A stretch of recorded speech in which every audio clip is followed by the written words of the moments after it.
Hello everyone and welcome back to the MTG Novels Project. The MTG Novels Project is available both on YouTube and as a podcast version. Check the description for more details. A legal note. This is an unofficial audiobook with original content belonging to Wizards of the Coast. This content is covered under the 2017 Wizards of the Coast fan content policy. Listener discretion is advised. Today we'll continue with Chapter 21 of Planeswalker by Lynn Abbey. If Gix could find me, he would find me. He would have found me before I left Pinkar City. He would have come for me while I slept. If he didn't want to be seen, he would have sent sleepers after me. 8 days after her narrow escape, Xantcha sat in the branches of an oak tree.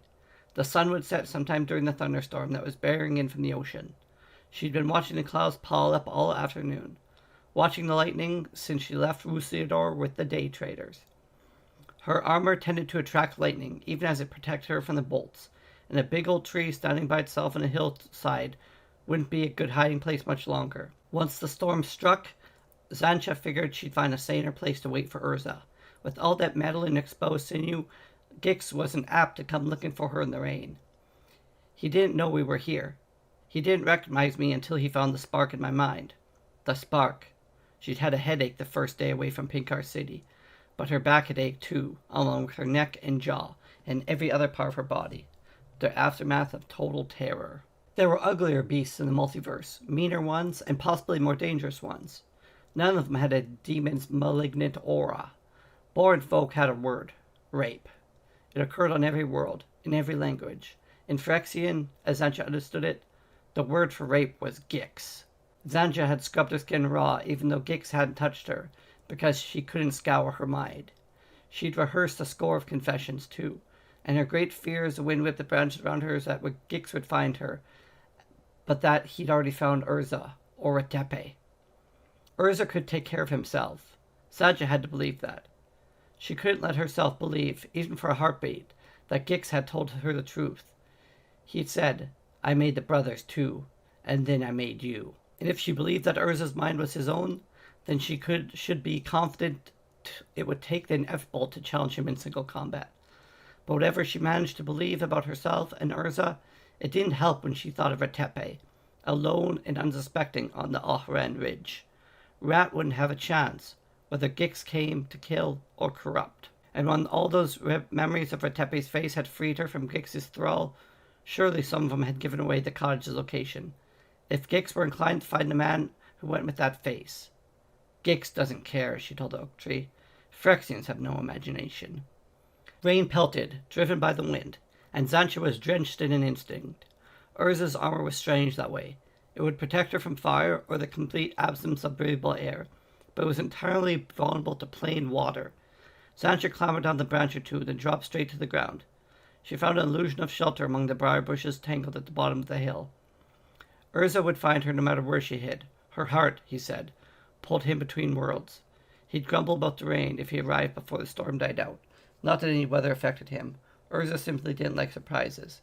He wouldn't like her confession. The storm moved south without clearing the air. A steady rain continued to fall as a starless night closed in around the briars. Xantcha tried to stay awake, but it was a losing struggle. She hadn't slept much in Rusiador. She'd been busy for one thing, distributing 9 days' worth of screaming spiders in less than 8, and afraid to close her eyes for the other. The briars were secure and friendly by comparison, and the rain's patter a lullaby. Xantcha had no idea how long she'd been asleep when Urza woke her with her name.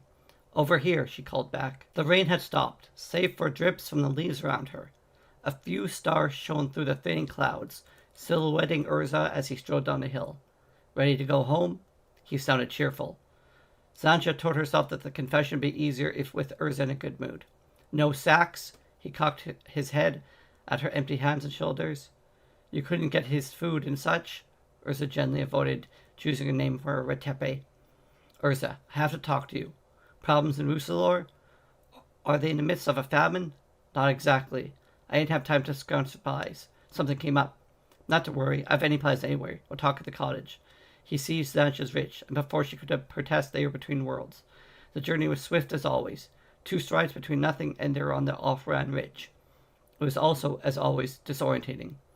Urza stepped out 100 paces from the cottage to give Zancha another chance to gather her wits before they agreed with Tepe. Zancha's nerves reassembled themselves slowly, in part because she had to assure herself that the cottage was unharmed. Urza had gotten ahead of her. She tried to catch up. Urza, I said we had to talk. There's a problem. You, Tepe, your brother, the spiders. All her carefully rehearsed statements had vanished in between worlds. I've thought it through. I can do the work of all three of us for the next 9 days. I'll distribute the artifacts that he's made for us, yours, and mine together, and get the next batch assembled. Another aspect of time. I'll live a little faster. It's good practice crawling before walking. The spiders won't end this world, Zancha. It'll only buy time until I solve the Phyrexian problem at its source. Urza had gotten over the obsession with writing his brother's fate, but he'd still talk to traveling back in time, much further back in time. Urza wanted to meet the Thran and fight beside them in their final battle against the Phyrexians. He thought they might know the enemy's true home, and although he didn't say it, Zancha believed Urza hoped to go behind the Thran, all the way to the Phyrexians' first world, to annihilate, rather than exile them. Gix had said the Thran were waiting. The demon could have rummaged the name out of her memories, or out of Misha's during the war, and almost certainly Gix wasn't telling the truth, at least not the important parts of it. But Urza needed to know what happened in the catacomb beneath Avohir's temple in Pinkar City. I found. She held her still tongue. Had a demon left something in her that left her able to think but not to speak? It was impossible. Gix savored fear spiced with helplessness and frustration. She didn't know the measure of the red light's power, but she'd lost an entire afternoon in the catacomb when Tepe burst out of her memory to save her. She'd been doing the unthinkable, rocketing towards Phyrexia. Zancha, Urza stopped. He faced her and gave her full attention. We have to go back to Pinkar City. No. Everyone in Pinkar is out of the question. Anywhere we found sleepers is out of the question. You and he have to go someplace, of course. I don't want anyone around when I'm working this time. I could wait. I should wait until after the grimmer moon rises. We can never know the future, Zancha. I'm sure of that. Only the past is forever, and only now gives us choices. I choose to give the next 9 days to you and him, so you'll always have them. Tell me where you want to be, and I'll walk you both there in the morning. 9 days. 9 days in hiding while she sorted out her tangled thoughts. It was a coward way, but Zancha seized it. I'll talk to him. I'll lie. Zancha could feel that confessing to Tepe wouldn't be no easier than confessing to Urza. We'll decide where we want to go. Tepe welcomed them with enthusiasm, a relief of any talkative youth who kept company for entirely too long. He cast several inquiring glances Zancha's way. She pretended not to notice him while Urza announced his intention to reclaim the workrooms for the next 9 days. You told Urza? Tepe snapped to Zancha in the moment they were together alone. Now he's taken over everything. Just tell me, did you get my artifacts attached to Avohir's temple? 1. Zancha answered truthfully. There are sleepers in the temple, made up of Shraddha, and Shraddha dead in the catacombs. They were finished years ago with Tepe. If there are Shraddha left, they're like the funds in the red stripes. They're in leagues, consciously or not, with Phyrexia. She thought of Gix. This wasn't the time to tell him, not when they were both angry. I put your shower spiders and screamers too, in places where the glistening scent was strong. I didn't get to the barracks. But Tepe threw his head back and swore at the ceiling. What were you thinking? I don't want to bring Avohir's censure down, not while the red striped barracks is still standing. He shook his head and stood with his back to her. When it wasn't what I expected, you should have waited. Sweet Avohir, what did you tell Urza? Zancha's guilt and anxiety evaporated. I didn't tell him anything, she shouted. Then keep your voice down. Stop telling him what to do. They're on opposite sides of the table, ready to lunge at each other, and now with the passion that normally accompanied their reunions. But Pepe seemed to have outrun himself. Jaw clenched, eyes pleading, he looked across the table. But Zancha was similarly paralyzed. It was her nature, created in Phyrexia and shaped over time in Urza's company, to back down or explode when cornered. This was a moment when she couldn't see a clear path in either direction. The door was at her back. Zancha ducked and ran out, leaving it open behind her. Listening for the sounds that never came, she settled in the darkness, wrestling with her conscience until the lamps in her shared room had flickered and died. Approaching the door through starlight, she saw a dark silhouette at the table, where Tepe had fallen asleep with his head in his arms. She crept past him as silently as she crept towards the Pinkar catacombs. Her bed was strung with a creaking rope mattress. Zancha quietly tucked herself in a corner by her treasure chest. But Tepe was sprawled on the bed when she awoke. Urza was in the doorway. the golden light of dawn behind him. Are you ready to walk? He asked. Urza never came into her side of the cottage. Perhaps she thought she'd been sleeping in the corner since Retepe arrived. They weren't ready to walk anyway.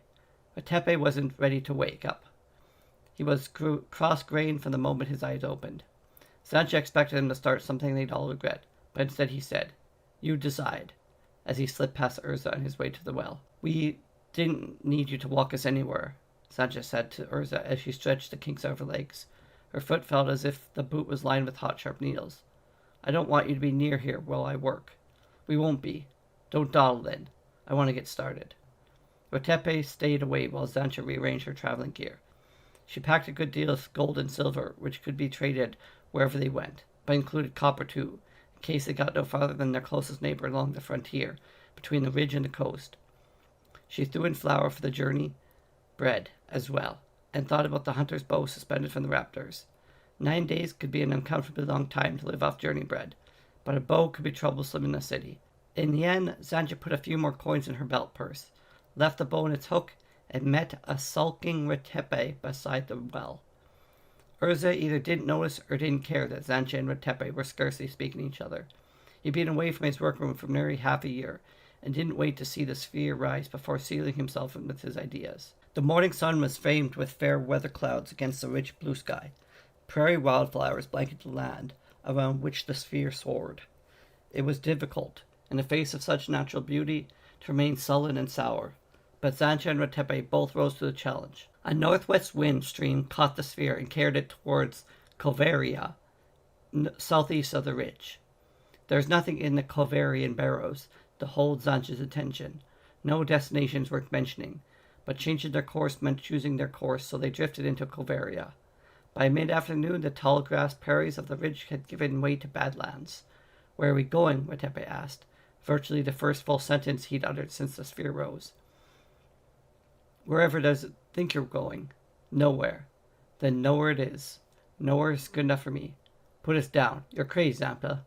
Something happened to Efren Picard. It's left you crazed. I don't want to be up here with you." Sancha brought them down on a plain of baked dirt and weedy scrub. They were both silent while the sphere collapsed and powdered. "What went wrong?" Retepe asked as he brushed the laugh of his waist off his face. "It's not just sleepers. Sleepers wouldn't frighten you. And you're afraid. I didn't think there was anything that could do that." "Lots of things frighten me. Urza frightens me sometimes. You frighten me. The between worlds frighten me. Demons frighten me." Sancha tore a handful of leaves off the nearest bush and began shredding them. Let Retepe guess. Let him choose if he could. "There is a demon in Avahir's temple, in the catacombs with the dead Shraddha, a Phyrexian demon." Retepe was uncommonly good at guessing and choosing. "I didn't know any other kind." "Avahir's mercy. You and Urza didn't find demons anywhere else, did you?" "I didn't." "Why Efren Picard? If a Phyrexian demon was going to come to Dynaria, why choose Efren Picard? We keep to ourselves. When our ancestors left Argive, they never looked back. They settled on the north shore of Gilmanry because it was so far away from anywhere else. We're not rich. We don't bother our neighbors, and they've never bothered us. We don't even have an army, which is probably why we have trouble with the Shraddha and the Rib Stripes. But why would that interest Phyrexia? I don't understand. Do you?" "I told you. Demons frighten me. I didn't ask questions. Just got away." She stripped another handful of leaves. Sancha wanted to tell Retepe everything, but the words to get her started weren't in her mind. "The day you bought me, I told you that you were a lousy liar. You may be 3,000 years old, Sancha, but my 8-year-old brother could fit better than you when he got into trouble. I could guess what he was hiding, 'cause I'd hidden it myself. I can't guess about demons." Sancha scattered the leafy bits and faced Retepe. "It was Gix. I smelled sleepers in the sanctuary. I followed the smell, planting spires as I went. Yours and Urza's both. I wound up way underground in the dark. There's a passageway, one of the big old upright ones, and there was Gix. You said Gix had been killed in the 6th sphere. The 7th. He was excoriated, consigned to endless torment. We were taught that nothing escapes the 7th sphere. Another Phyrexian lie. You're sure it was Gix, not some other demon?" "Yes." One answer for both questions. "Did he hurt you?" Pepe never failed to ask questions Sancha wasn't expected. "I'm here, aren't I?" "Then what's got you so wild? Why were you headed off to nowhere? Unless, wait, I get it now. Urza sent you off with a mere mortal. He's not that crazed. He knows what I am, who I'm not. He's going back after Gix, and you're here instead of me. I didn't tell Urza, the words sped out of her. You found an Phyrexian demon under Avathu Temple, and you didn't tell Urza? She turned away in shame. Of course, Otepe sighed. He'd yell at you and blame you, just as I've yelled at you and blamed you. And you're a lot like my little brother when you get accused of something that's not your fault. And Gix. Gix was the one who got Mishra. Misha didn't know. Not until it was too late. Strange thing. They fought of those two stones that are now Urza's eyes. But I don't think either brother could hear the stones sing. Xantcha took a deep breath. Do you wonder why I can hear them? I can't hear them. I only hear Mishra's stone. I don't know for sure that the Might Stone sings, but yes, I do wonder. I think about it a lot, more than I want to. Why? Did Gix say something about the stones? Yes. He said he made them. And then he said something about you. And Urza. Xantcha's mind added, but not her tongue. Otepe was pale and speechless. You could have got your name out of my mind. I was careful what I gave him, enough to keep him from digging too deep. But I got in trouble. Serious trouble. Xantcha's hands were shaking. She clasped them behind her back. He had me, Rat. I was walking towards passageway. I would have gotten into Phyrexia, and that would have been the enemy, I'm sure. Then suddenly, all I could think of was you. Me? You're the first mere mortal I've gotten to know. You've... Blood rushed to Xantcha's face. She was hot, embarrassed, but she stumbled on. Thinking about you pulled me back, but Gix was in my mind when I did. So he could have taken your name, and made a lie around it.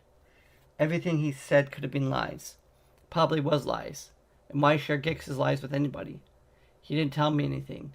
I didn't know, except maybe, about the Thran. And well, Misha knew some things about the Thran. So Xantcha could feel the blood draining from her own face. Otepe was still dangerously pale. Tell me what Gix said about me.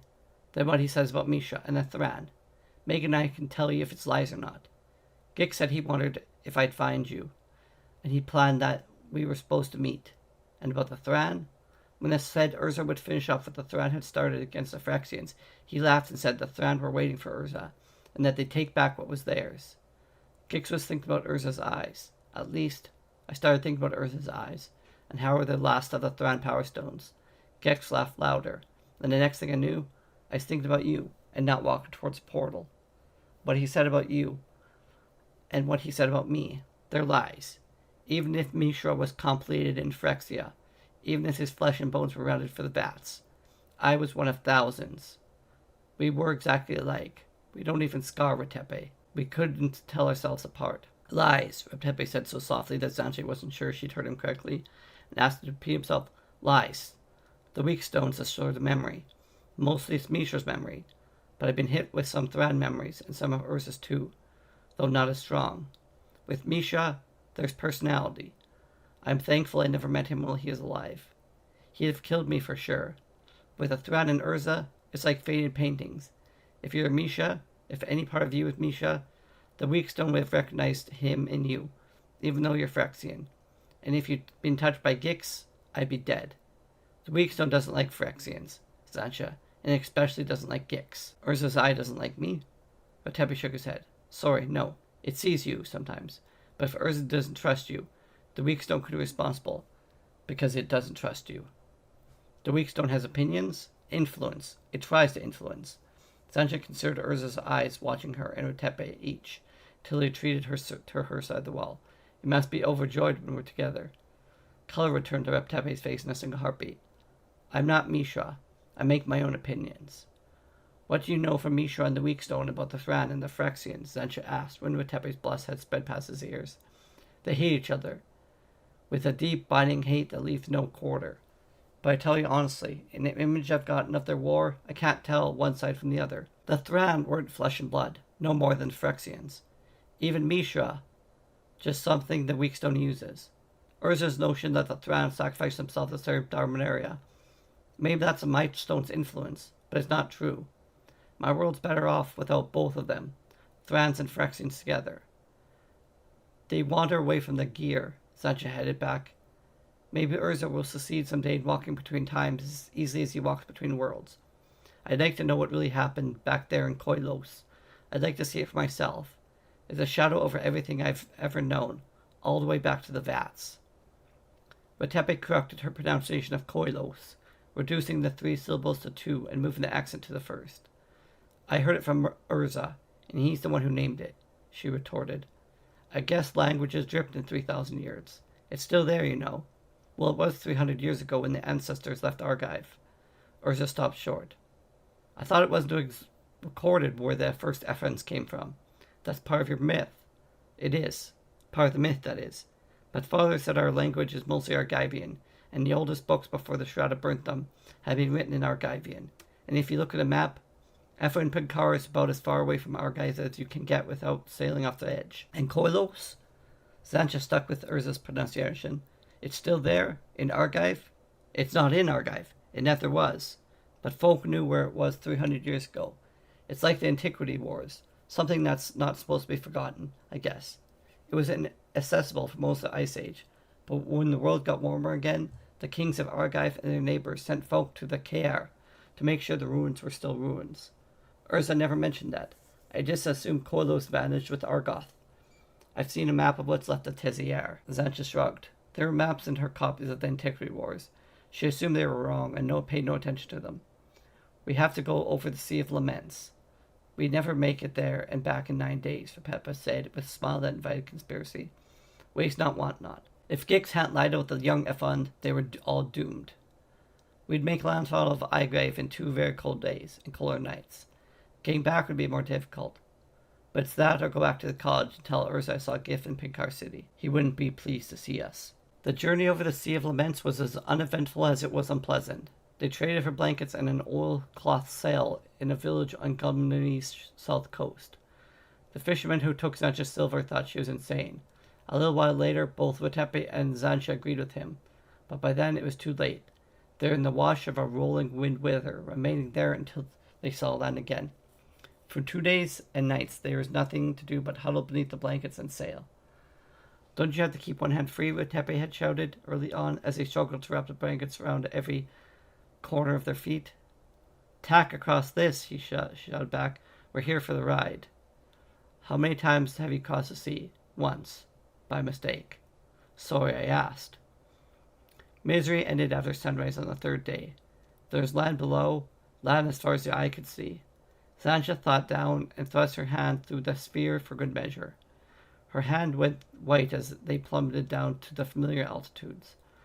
As her hand began to thaw, Zancha asked, Now which way to Koilos? Where are we? Don't you recognize anything from your maps? Ava here sprint mercy, Zancha. Maps don't look like the ground. They found an oasis and a goat herd who seemed unfazed by the sight of 2 strangers in a place where strangers couldn't be common. He spoke a language neither of them had heard before, but recognized the word Koilos in its older 3-syllable form. He rattled off a long speech before pointing to the southeast. The other words they recognized beside Koilos were Urza and Mishra.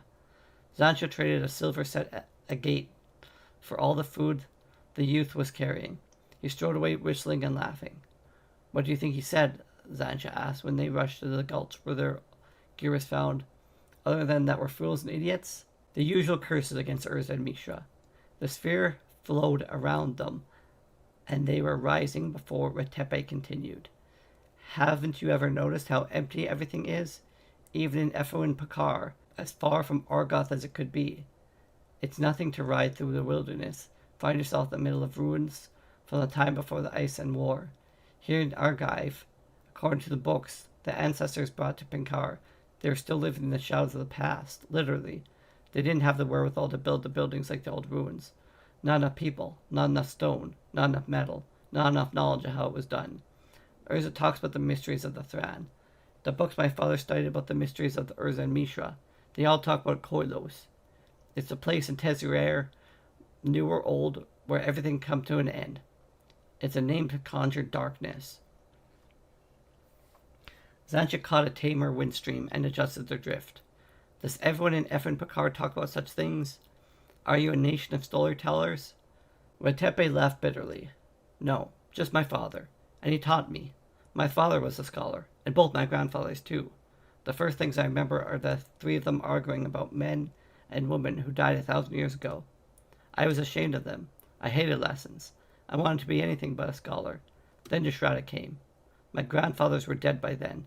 Avahir's mercy, my father did whatever he had to take care of us. When we got to the country, he learned farming as if it were a Samifat's chronicle. But he missed Binkar. He missed not having students to teach, or someone to argue with. My mother told me to sit at his feet and learn, or she'd take the belt to me. I never argued with my mother. Xantcha stared at Retepe, who was staring at the horizon, eyes glazed and fists clenched, the way he looked whenever he remembered what he'd lost. Urza had buried Mishra between layers of obsession. There was little enough in Xantcha's own life worth cherishing. Looking up at Pepe, trying to imagine his grief, all she felt was envy. The winds were steady, the sky was clear, and the moon was bright. They soared until midnight, and were in the air after the sunrise breakfast.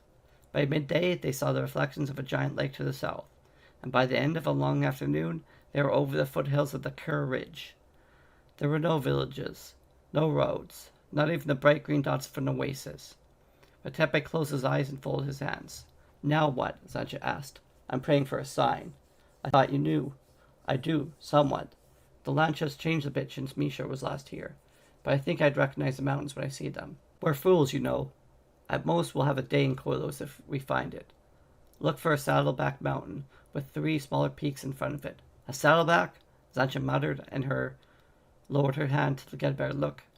The setting sun threw mountain-sized shadows that obscured as much as they revealed, but there was nothing that looked like a double-peaked mountain, and the wind streams were starting to get treacherous as the air cooled. Xantcha looked for a place to set up their night camp. A patch of flat ground, a bit lighter than its surroundings, and shaped like an arrowhead beckoned. I'm taking us down there for the night, she told Retepe, dropping the sphere out of the windstream. He said something in reply. Xantcha didn't catch the words. They caught a crosswind that determined to keep off the arrowhead. She felt like she'd been the victor in a bare-knuckle brawl by the time the sphere collapsed. Retepe sprang to his feet immediately.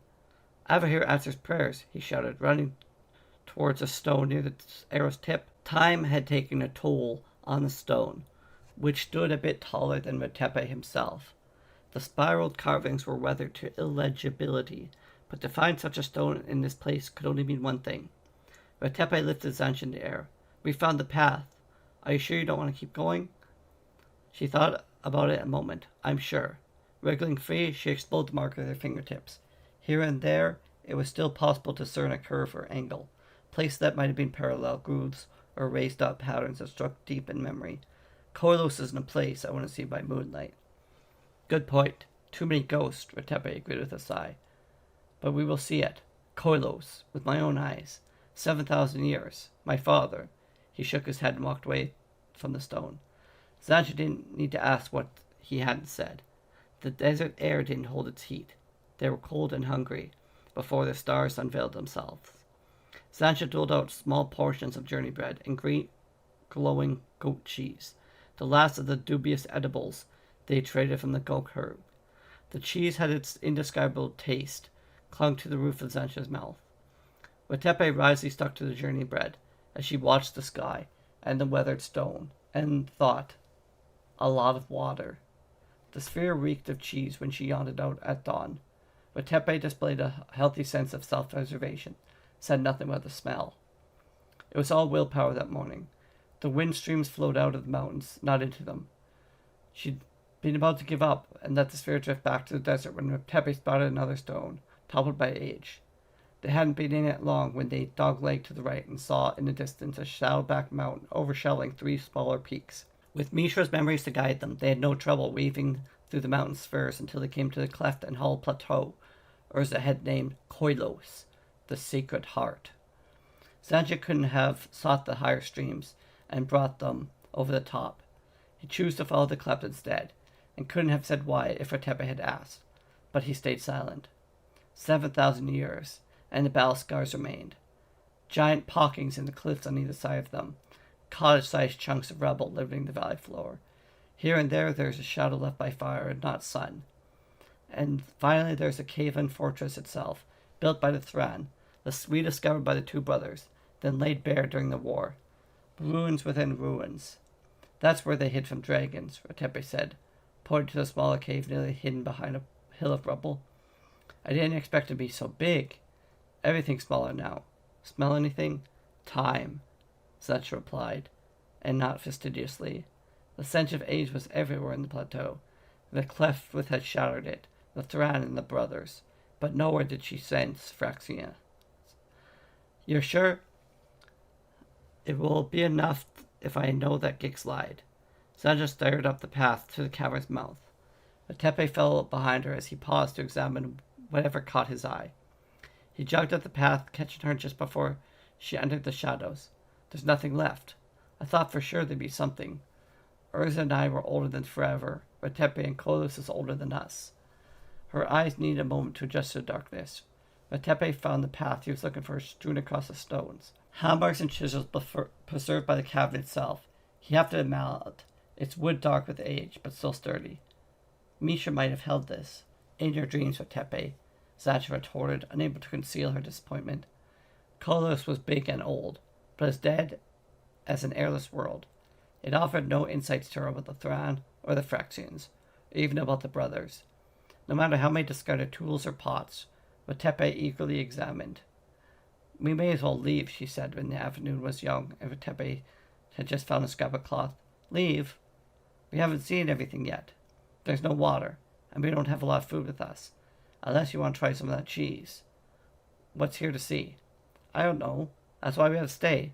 I'm only halfway around this room, and there's an open path at the back, and I want to see Kolos by moonlight. Urzai's idea, in the beginning, had been to get to her and Tepe away from the college, to give them some time together. Kolos surely wasn't what Urza had in mind, but Tepe was enjoying himself. Whether they left now or in the morning wasn't going to make much difference in the return trip to Gulmany, and considering what that journey home would take out of her, Tepe decided she could use some rest. All right, wake me up at sunset then. Sancha didn't think she'd fall asleep in the stones, but she did, until Tepe shook her shoulder. Come, see. It's really beautiful, in a stark way, like a giant's tomb. Sunlight flooded through the cavern's mouth. Tepe had stirred enough dust to turn the air into ruddy curtains streaked with shadows. They walked hand in hand to the ledge where the path ended and the cavern began. The hollow plateau appeared, drenched in blood. Sancha was transfixed by the sight, but Tepe wanted to turn around. There are carvings everywhere, he said. They appeared like magic out of the shadows once the sunlight came up. Sancha turned and would have collapsed if Tepe hadn't been holding her. What's wrong? It's writing, Tepe. It's writing. And I can read it. Most of it. It's like the lessons carved into walls of the Flame of Flash. What does it say? Names. Names mostly. And numbers. Battles. Battles.